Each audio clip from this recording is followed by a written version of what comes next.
It walks. It writes musicals. And that would have been his writing collaborator there, Did Jeff you not Marx. interview him or anything? Oh no, believe me, he interviewed me. Oh, okay, good. Yeah. What'd he say? What'd he ask you? He said, how'd you like the show? Want to be in it? And I said, sure. And then what'd he say? And then he said, okay, me and Bobby are going to write you your own show. We were supposed to write you your song. Yeah, my theme song to my show. But I heard your song. It's great. You heard my song? Yeah, someone wrote your song, clearly. That's Kentertainment, that's Kentertainment, no, that's Kentertainment. I'm doing a takeoff of the Broadway Beat theme song where they're like, Broadway Beat, Broadway Beat, Oh. Broadway Beat, Broadway Beat. Everybody's got the beat. So I'm like, that's Kentertainment. I don't know the Broadway Beat. What is that? It's a TV show. Oh. That's Kentertainment, that's Kentertainment, that's Kentertainment. In case you missed the name of the show the first 3 times, it's That's Kentertainment. That's Kentertainment. No, I wrote that in like 5 seconds. It's great. I love it. Because I had to do something that week.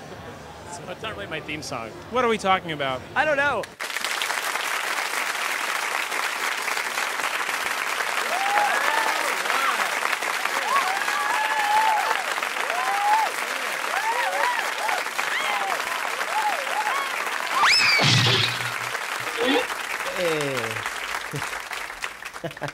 Oh, hi, ladies and gentlemen.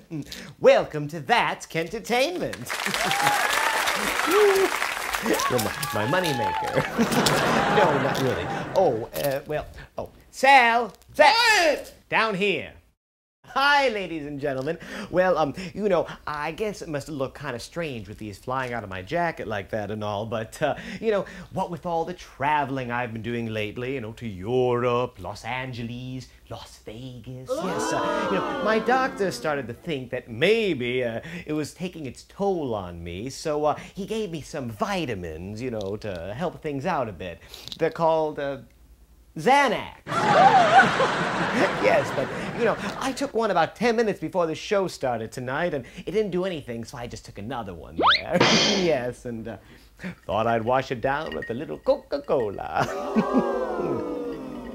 Little Coca-Cola never hurt nobody.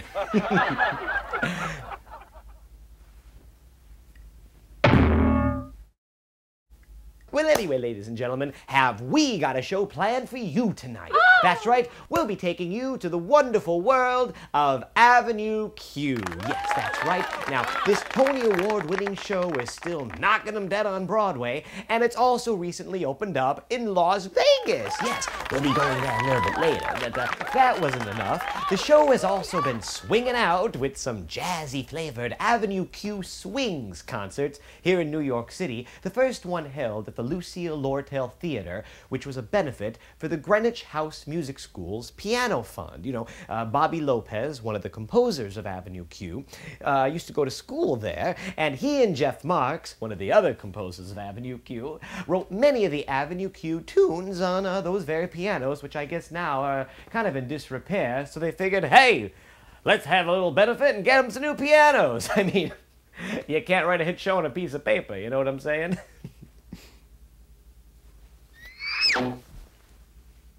Well, without further ado, let's go down and check out some of the highlights of the Avenue Q Swings concerts. To the magic door.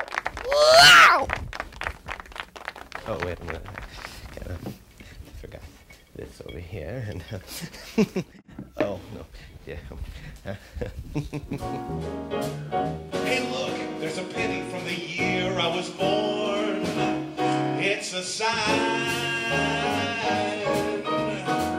I don't know how I know, but I'm gonna find my purpose.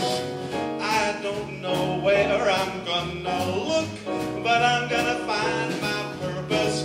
Gotta find out, don't wanna wait. Gotta make sure that my life will be great. I'm Bobby Lopez. I'm Jeff Marx. Hey, how you doing? I went to the Greenwich House Music School since I was 6 years old. I took piano there. I wrote my very first song there. When I graduated college and was looking for my purpose in life, they gave me a job as a Saturday receptionist. And then when I met this guy, we went there and we wrote parts of Avenue Q. in the Greenwich House Music School on the pianos that we're trying to replace right now. The very songs that you're going to hear tonight were written on the old pianos that we're replacing. I never went to a music school. I never learned how to read music. So that's why I work with this guy, because he can... He's good. Thank you, Greenwich House Music School. Here's the Lucille Lortel Theater and the night of Avenue Q swings, our benefit for the Greenwich House Music School. All jazz arrangements of the Avenue Q songs. And did you ever think in a million years you'd be doing something like this? Me? Yeah. He thought so. Well, I went to the Greenwich House Music School and from like 6 to about 26. And it's a great place. I learned how to play the piano there. I wrote my very first song there. And I owe them a lot, so I helped get back. And I owe them a lot. This guy into it too. I owe them a lot too, because they taught him how to play the piano. And I play the piano too, but he knows how to read and all that, like the real stuff. And thank you to them, because I would kind of be up shit's creek without him. And so thank you, Greenwich House. So we did this thing to... Sorry. We did this thing to give back to them, because we kind of banged on their pianos when we were writing some of our songs. We're the ones that broke them, and that's why they need to be replaced. We had to replace them. We didn't tell anyone that, but yeah, you broke it, you bought it. All you need to know, really, before I do, is that I was 7 years old when I wrote it, and that I'm not Jewish, I'm Filipino and Irish. Oy vey, what a day, the crops have not been fed. Apparently it's about a Jewish farmer. Oy vey, what a day, it's already time for bed.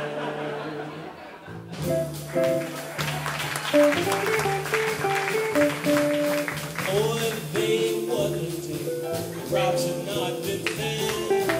Oy vey, what a day, it's already time for bed. I'm tired.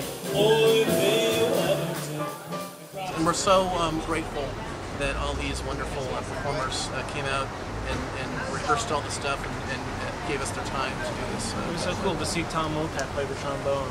And sing If You Were Gay. If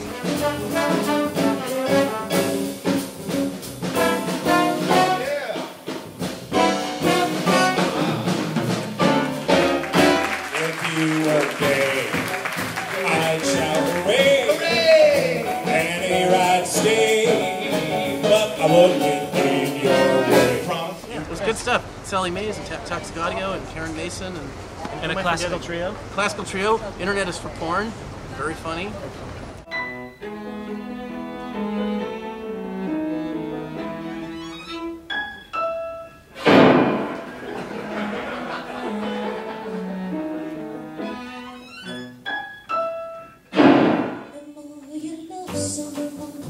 The more he'll make you crazy.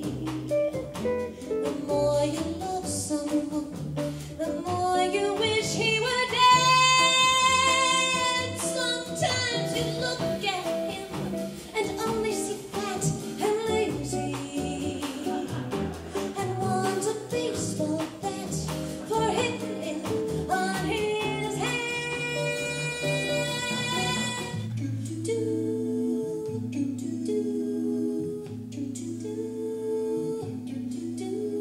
I wish I could go back to college. In college, you know who you are. What would I give to go back and live in a dorm with a meal plan again? There's a fine, fine line between a lover and a friend.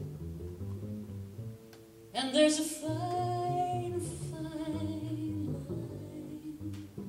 between reality and pretend.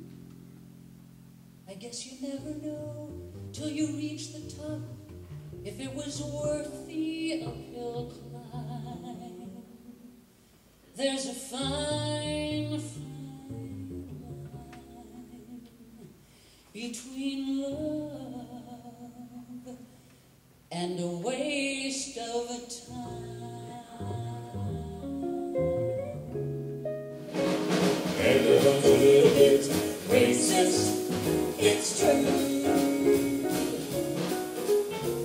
everybody's just about as racist as you. If we all could just admit that we are racist a little bit, and everyone stop being so PC. Maybe we could live in. Maybe we could live in. Maybe we could live in. Harmony.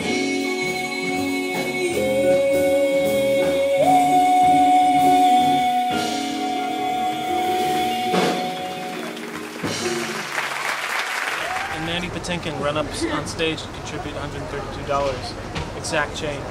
Yeah, well, he demanded change back, actually. He only had 140, and yeah, he was like, no, I'm not giving it all. I need $8. You know, I know that those kids are going to almost be thrilled that they almost get those new pianos. But we're short. I'm sorry we failed our endeavor tonight. We're $132 short. Can you believe it? $132 short.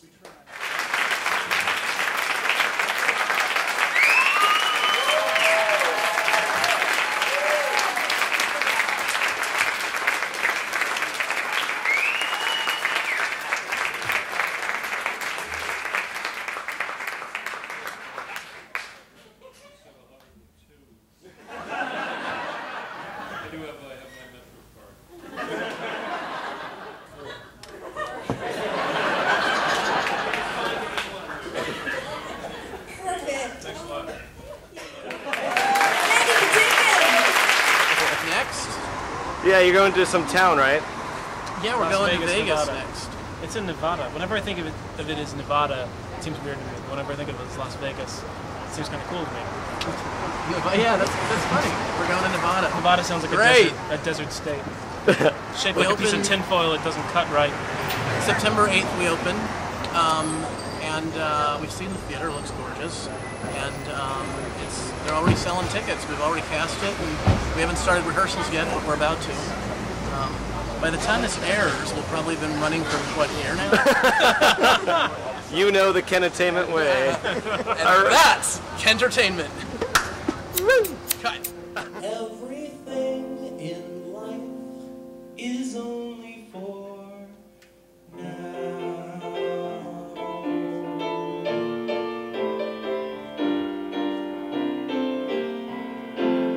Thank you for coming. Thank you for your money.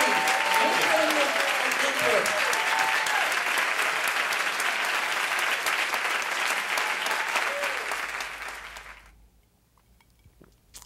Hello! Hey, ladies and gentlemen, where did you come from? Well, wasn't that swinging? Hey, wasn't it, Poncho Joe? Yeah, Ken, that was great. You better watch your language, little buddy, because we are going to a very classy place. Las Vegas! And I love to visit out there because, well, I mean, for one reason, my folks live nearby, and it's always good to hit them up for money. But I do have a lot of new habits to support. This calls for a song and a costume change. Bright light city, gonna set my soul on fire. I ain't got no money 'cause it's already spent, so the stakes are set much higher. But my mom and daddy are living out there, and they're spending my inheritance all a devil may care. So I gotta see them while there's still bucks to spare. Viva Las Vegas! Viva Las Vegas! Oh, but I'm gonna give it everything that I got. Lady Luck, please let the dice stay hot. Let my parents give me at least a 10 or 20 spot. You ain't getting 20 cents out of us, Ken. Viva Las Vegas! Viva Las Vegas! Viva Las Vegas! Viva Las Vegas!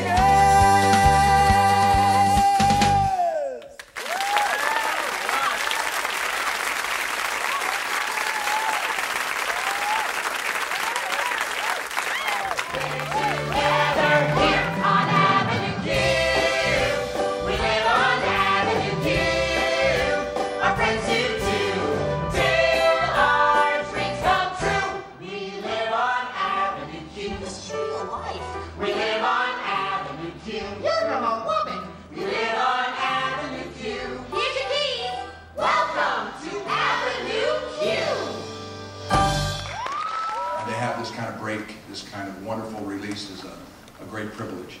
And I walked down the hall to come to join all of you and Elaine tonight and our friends. And I walked down the hall next to Roy Horn.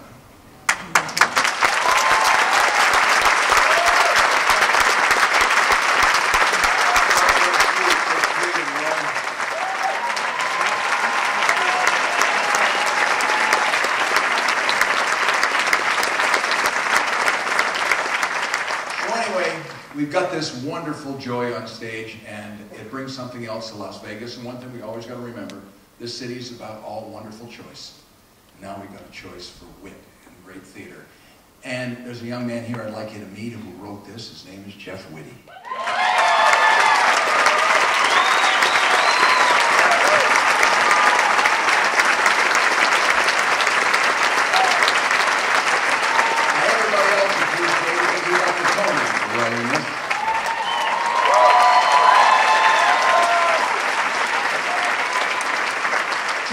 Got together and did the music and the lyrics and joined him, Jeff Marx and Bobby Lopez. The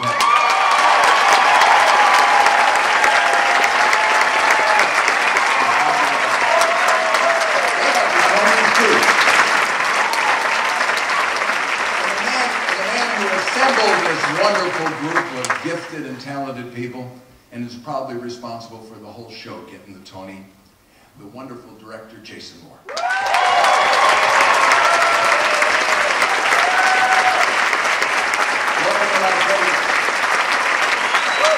We want everybody to meet everybody and enjoy the party. All our friends are here tonight. So take a walk down the hall and over to the convention center to the Latour Ballroom, and we'll all join you there.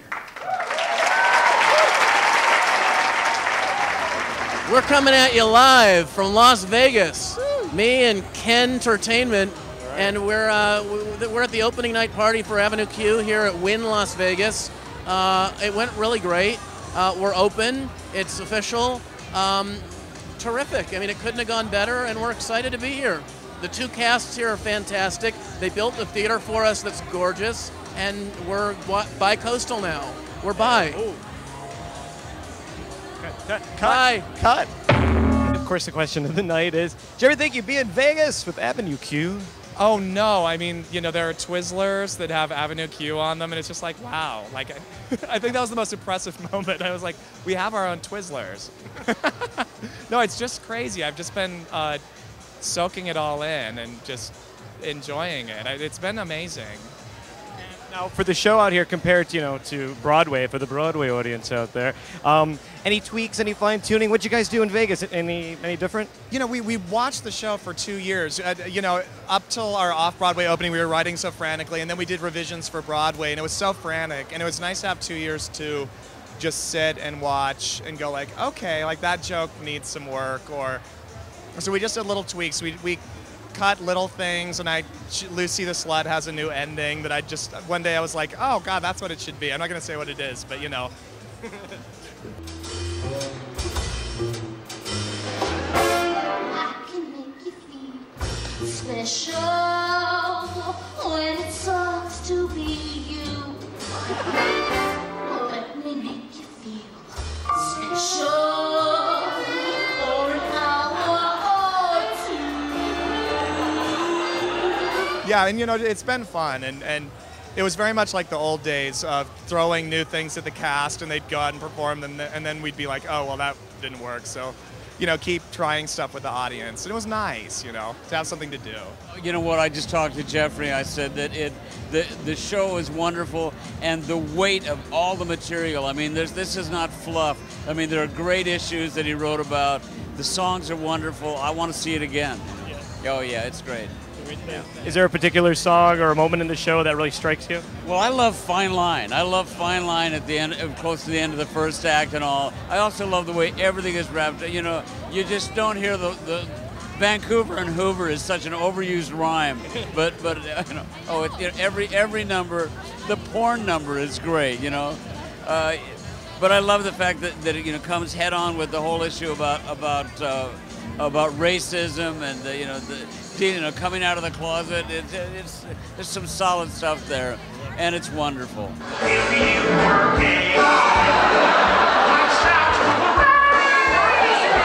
here